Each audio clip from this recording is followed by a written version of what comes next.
Hello, so today I'm sewing on the trim to the now bound hat, and well, there's really not a whole lot to say about it. I'm just doing a running stitch. I found a thread that is somewhat matching, so it won't be obvious. You won't really see it. I made sure to put the seam of my tablet weaving at the back seam of my hat, and I already did the bottom portion, and now I'm just sewing on the top. I started out using I have some old Iron Age replicated needles. It's not meant for tablet weaving, just sew tablet weaving onto a hat or anything for that matter. I would imagine it would work great for like maybe sewing wool pieces together or linen and items like that. But with this really dense tablet weaving, because of the way the needle is made, it really gave my thimble a major workout, and was taking a lot longer than necessary. So about halfway through the bottom, I went ahead and switched to a um, just a regular sewing needle from Walmart. I think these are actually quilter's needles. I just got one that I can actually see the eye of, because as I get older, of course, my eyes have gotten worse, and it is very hard for me to thread a needle anymore unless I have,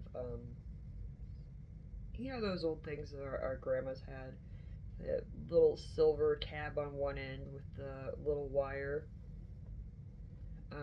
that you poke through the hole of the needle, and then um, it'll thread your needle for you. I use those. I never thought I'd have to use one of those, but yeah, I do. Um, isn't age wonderful? The older we get, the harder it is to see. But at the same time, with age comes wisdom and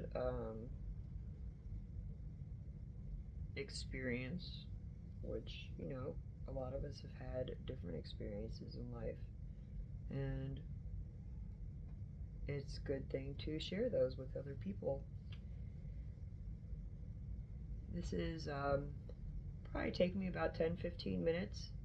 So I'm going to go ahead and finish this up,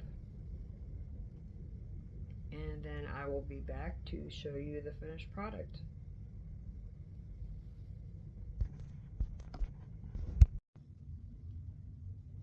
Welcome back. So I finished sewing on the tablet woven trim onto my now bound hat.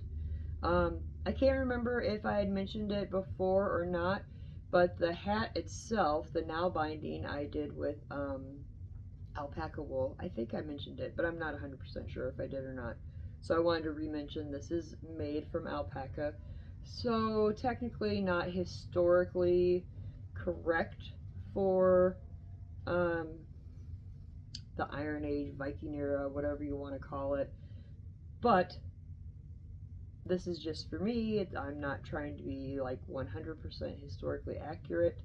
If I was, I would be needing to use either like a Shetland wool or Icelandic wool. Those are the only, well, that I know of, sheep that are in existence today that would be more like the sheep from that era. So that would be in the 800s AD. A couple lessons that I learned while doing this project. The main thing really is the brim. It has no give. So next time when I make another one of these hats, while I'm sewing on the trim, I need to be kind of stretching my hat as I go so that it will have a little more give to it.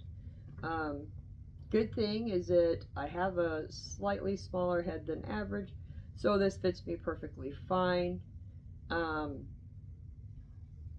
It would fit any of my kids because my kids inherited my small head.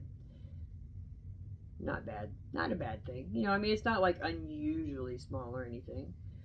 But back to the project at hand. So here it is. So alpaca wool, tablet woven trim. And it's really neat somehow. You cannot see any of my sewing on the other side. So next time I make one, I'll make sure I do it the same way I did this one. So yeah, there you go. Nice, warm winter Nalbound hat with a nice Oseberg replica tablet woven trim. Thank you for watching. Have a great day. Happy crafting.